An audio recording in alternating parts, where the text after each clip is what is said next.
Hello, everyone. September the 5th is not a particularly important date for anyone. It is for me, though, because I am starting my new classes over the weekend on the 3rd and 4th and also on the 5th. So to me, it's a new start. And as usual, every year I look at the chart and try to pick up what is going on. And because on the 5th, there are two interesting and probably quite important configurations, planetary pictures, which are kind of linking each other or linked to each other. I decided to show you what they are. So here's the chart for the 5th. And this is not a particularly important time. What I usually do is whenever I show a mundane chart, I try to select a date at a time when it is kind of relevant. And of course, it always depends on the moon, for instance. If I want the moon to be included, I need to select the exact time. But in this case, this is just a morning chart, sometime around 11:30. And the reason why I normally select some sort of noon or close to noon chart is because of the moon, because the moon travels about 12 to 13 degrees a day. So from midnight to the next midnight, it covers this distance. And so if you take the middle of the day, you kind of see where the moon is there. And then if you add 6 degrees before and after, you will see whether the moon is making any important aspect at all. Of course, then you need to widen the aspects, the orbs. In transcendental karmic astrology, we use very, very tight orbs, simply because we use so many things. We use so many celestial objects. So let's take a look at the highlights of this chart, and you will soon see the two configurations that I'm going to talk about. One is a fixed ground cross, and the other one is a water-earth kite. And they are kind of linked together loosely, but there's about a 3 degree difference. Anyhow, this is what you see. You see the nodal axis. Uranus is still quite close to the North Node in Taurus. The North Node in Taurus suggests all you need to do now, your destiny task for this particular moment is to create harmony, money, finances, well-being, security, and this is what is disrupted by Uranus. I mean, look around this at the state of the world. It looks as if, okay, I understand that we are too many. I mean, 8.9 million people, almost 9 billion people, it's way too much. That's what the powers that be think. And they want to somehow do away with us. And they decided to bomb us back into the Middle Ages, where you are going to use coal or you burn whatever you can if you don't want to freeze to death. And also you won't have enough food because, of course, in order to have fertilizers, you also need gas and you need a lot of energy. And if those people who are manufacturing fertilizers can't afford to manufacture it, you won't have the fertilizer. And of course, those who are against animals and are vegans and they think that we shouldn't keep animals at all, we won't have any manure, because manure is even better than regular fertilizer, much better. But if you don't have animals, you won't have manure. So the outlook is really, really dark, I think, because we are fighting a war against like at least 7 fronts: food, poverty, energy, the virus hoax. That's 4, but there are others. And this particular ground cross is exactly showing it. I will show you why. Now, the South Node at the same time is loosely conjunct. It's an applying conjunction, by the way.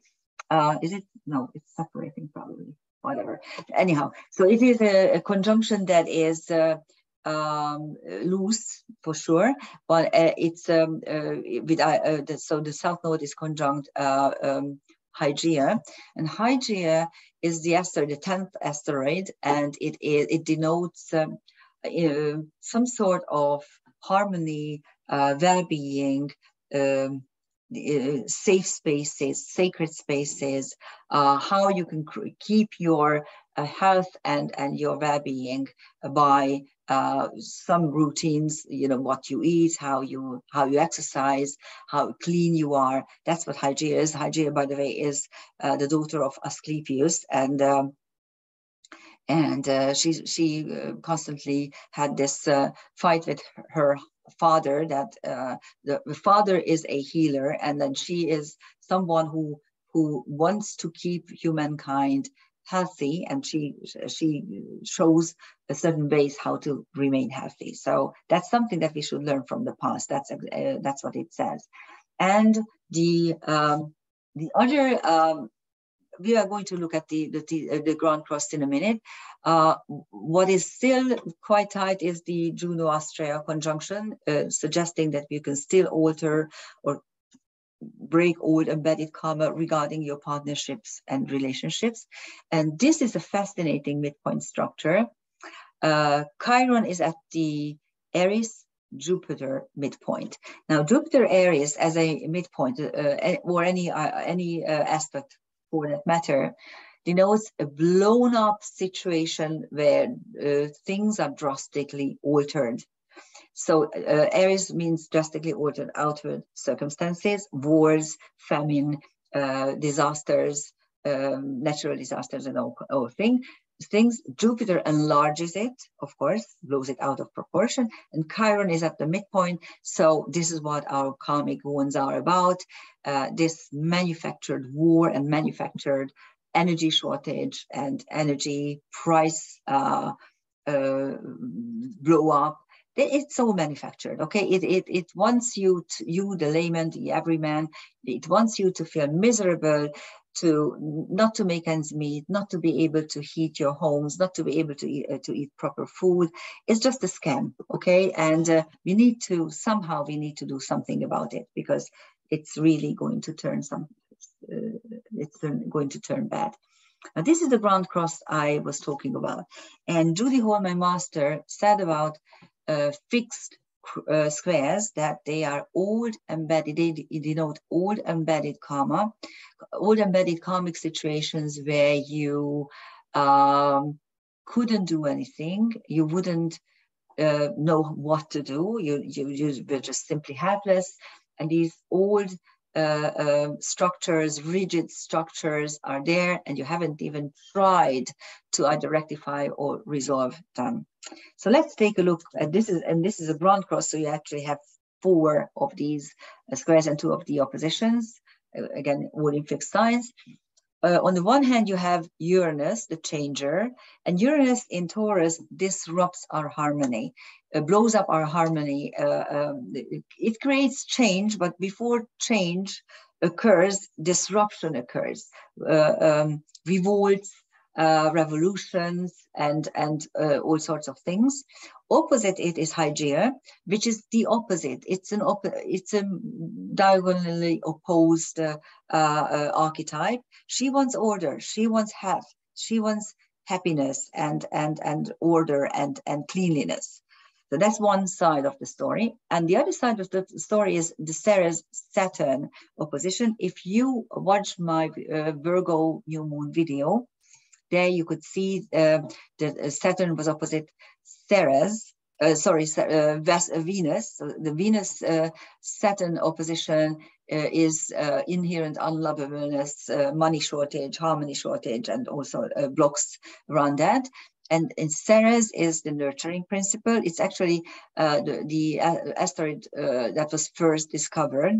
But now she is given the status of dwarf planet. So actually she is in the same league as Pluto, which is kind of ridiculous to me, because Pluto has a 250-year orbit in the outer Kuiper belt, or Kuiper belt, at least in the middle of the Kuiper belt, or main Kuiper belt, whereas Ceres is in the asteroid belt. It has a 4-year orbit. It doesn't make any sense to me. Yes, it is round, so, but it doesn't make any sense to me. Anyhow, but it is a dwarf planet status. It has a dwarf planet status. And thus it's quite relevant in itself.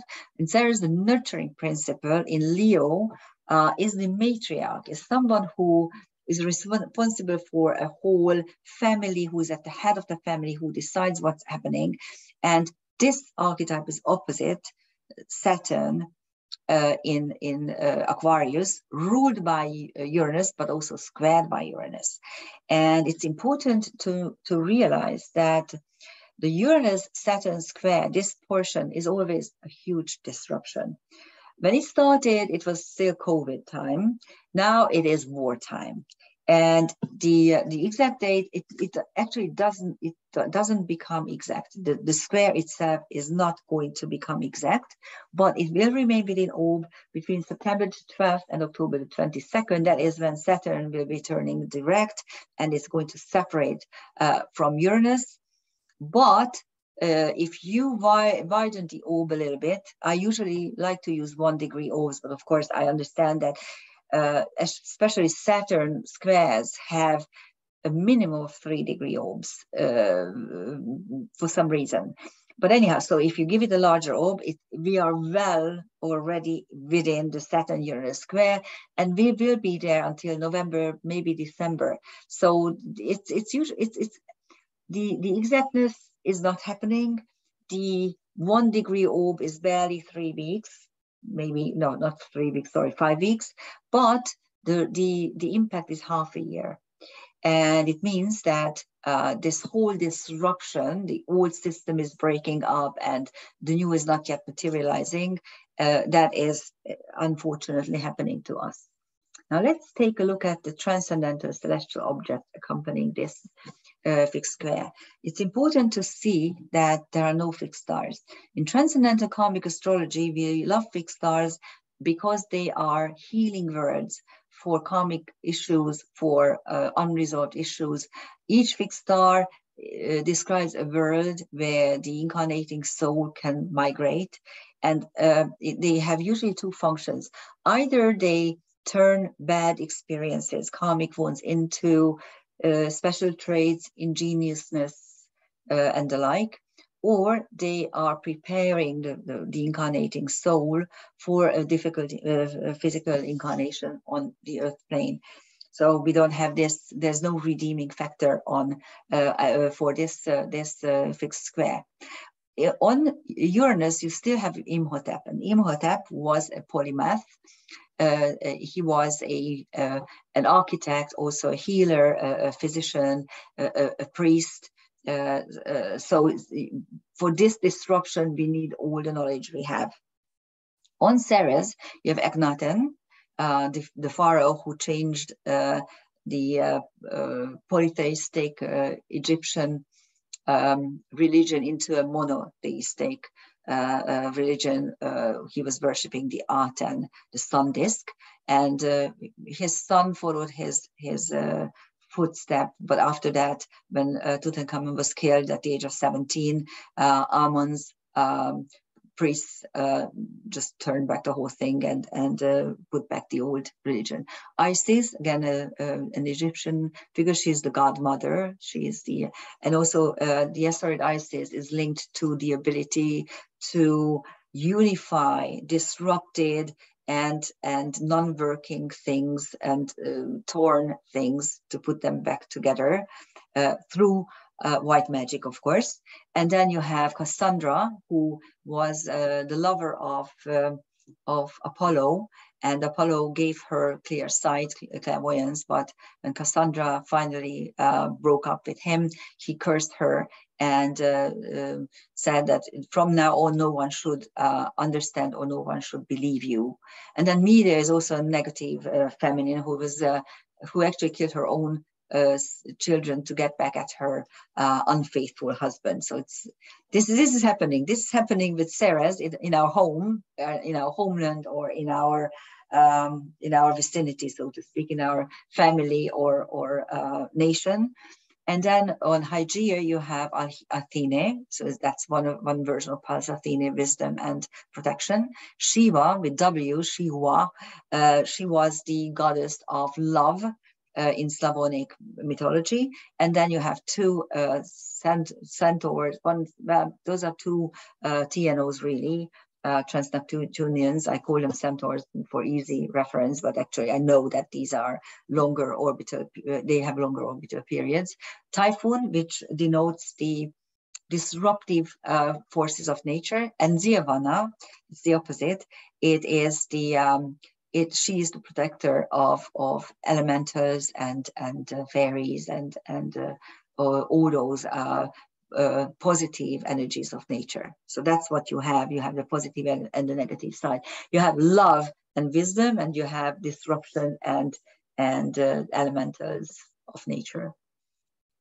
Okay, let's take a look at, yeah, I think I said, because we don't have anything for Saturn. Okay, so here's the water Earth kite, and you have a grand trine, a water grand trine, which is, grand trines by definition are not very useful by themselves, simply because they have no energy in them. So they link the three signs within one element, and especially water grand trines are good really for nothing. Ladies, if you see a man with a water grand trine, please run, simply because these men are capable of taking all your money.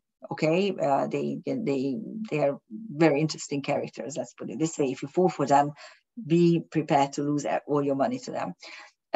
But in itself, a water grand trine is not very effective. But if you have an opposition point at any of their corners, then all of a sudden the supporting element is there. In this case, it's Earth. So there's an Earth energy. This is what we call the anchor point of the kite, and this is where you can utilize the energy. And the kite itself is made up by the nodal axis, karma and destiny. The south node is karma, the north node is destiny, and you have Black Moon Lilith, which is stamina, endurance, consciousness, and also clairvoyance.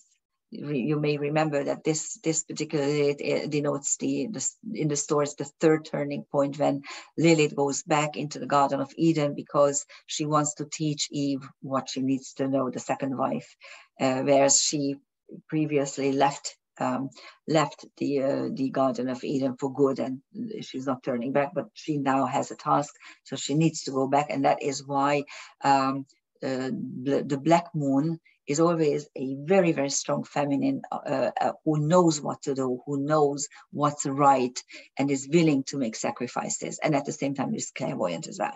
And with the Astrea Juno conjunction, this is something that I have talked about quite a lot, because these two archetypes, these two celestial objects are moving together. First of all, they have roughly the same orbit, about 4.5 years, and they turn. In this case, they turned direct and then turned retrograde almost together, and this is why they travel together. And Juno is the official wife, or the official spouse of the First Lady, whereas Astrea is the karma breaker, the destiny changer, and it allows you to change something either in your own relationship or as you see partnerships. And again, it helps you to get rid of all embedded negative karma or negative karmic situations. So that's the kite. And here are the transcendental celestial objects for the kite. On the south node, you have Babel, Paracelsus, and Zuben-el-Genubi with the fixed stars. Here, luckily, we do have fixed stars, at least 3 of them. Those are all alpha stars, which are the brightest within the constellation. And I also, sorry, I put here Libra. Sorry, I left a Hungarian version here, so it's Alpha Libra. In a minute, I will tell you what it is, and I give you the magnitude as well. You can see that they are all very bright stars. Actually, I think Alpha Eridanus, Carina's maybe a 0. I think it is a 0. Whatever.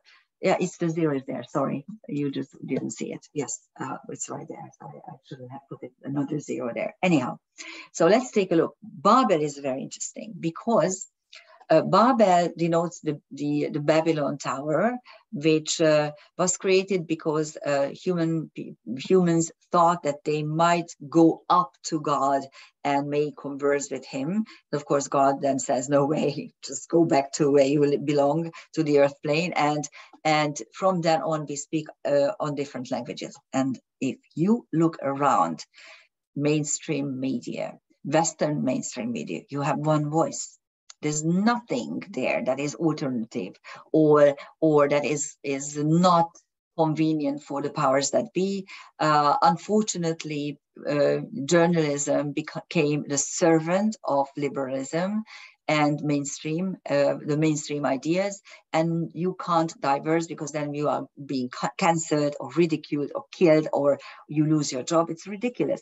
And this shows that, yes, we need to speak on different languages. We need to have different voices. We need to have different ideas, because diverse ideas, leaving your own bubble, helps you to understand the world. And this is what we need to go back to. Paracelsus is a polymath. So it's someone who knows a lot, and someone who, another polymath, of course, because Imhotep is one, but it's Egyptian, and Paracelsus lived in the Middle Ages, and he traveled extensively, and he knew astrology and even magic. He was also a writer, so someone, a scientist, a scholar. And then Zubin el-Ghanoubi is I don't know whether you know the sound and scale of Libra, but what is important about it is that it denotes positive social reform. So it denotes social changes that can actually get to the point where they can positively change our lives. Let's hope. So that's this on the South Node, the past. The North Node doesn't have any transcendental celestial objects. On the Juno-Astrea conjunction, you have Hermes, the magician, Nessus, which is the centaur. I'm going to tell you the story in a minute, and Ahernar, Alpha Eridanus, which is a very, very bright star. Nessus has a fascinating story. He is he's okay. To him we link the two main tools of magic, sperms, okay, and blood, because he tries to rape, and actually I think according to the story he rapes Hercules' wife Deianira, and Hercules sees the whole thing, but of course wants to kill Nessus, and he shoots an arrow which was previously dipped into the blood of the Hydra, which is poisonous. And so Nessus dies, but he manages to tell Deianira that his semen mixed with his blood is a very potent magical tool by which Deianira can secure Hercules' love. And although she was just being raped, she believes it and keeps this material. And when Hercules goes to meet the other heroes, she spawns. So she makes some sort of garment and puts this into it. And of course, when Hercules puts on the garment, it catches fire by the sun's rays, and he burns alive. And of course, because he is he's a demigod, he can't die, but at the same time he's half burned. And here comes the redeeming aspect of the whole story, because Hera, the arch enemy, rescues him and takes him up to Mount Olympus. So it's a very interesting story, because it gives you the tools of magic, the most potent tools for magic, and at the same time the poison, the deadly poison, becomes a redeeming energy. So that's Nessus, and it is to me kind of some sort of hint that yes, on the human level we make all kinds of mistakes, but on the divine level we may be forgiven. We may rectify the things that need to be rectified. And Ahernar is the brightest star of Alpha. It's the Alpha Eridanus, the The constellation Eridanus is a huge constellation. I think it's the biggest, the largest one. It starts at the belt stars of Orion and goes all the way down to the South Pole. So you won't see Eridanus from the Northern Hemisphere ever. And this is the brightest star. And in karmic astrology, it describes a journey when you leave your comfort zone, you leave your balanced comfort zone, because the belt stars are very close to the celestial equator, and that region denotes divine balance. You leave your comfort zone, you start on a long journey, and you reach your reward at the very end of your journey. So it's your journey that is being, and how you are being rewarded when you reach the end. And on Black Moon Lilith, you have Canopus, which is Alpha Carina, again, a star that you will never see from the Northern Hemisphere, unfortunately, because it's on the Southern Hemisphere, and it's a very bright star that is kind of overshadowing Sirius, which you can actually see from the Northern Hemisphere, and it denotes brightness and brilliance and luck and success on all sorts. So that is the September 5th energy. And as I said, nothing really happens unless you take into consideration that I'm starting my new groups. And at the same time, I figured that these patterns may be interesting for you. If you take a look at the degrees, you will note that these two structures are very close by. One, the kite, the water earth kite, is at 15, 16 degrees, and the ground cross is around 18 to 20 degrees. So they are not technically linked if you use tight orbs like I, but they are still kind of complementing each other. And the kite is always helping you to dissolve the energy, the negative energy of the ground cross. So that's it. Thank you for listening. And I wish you good luck. If you just started a new course or school, I wish you the best of luck, and I hope you will succeed. Thank you for listening. Bye-bye.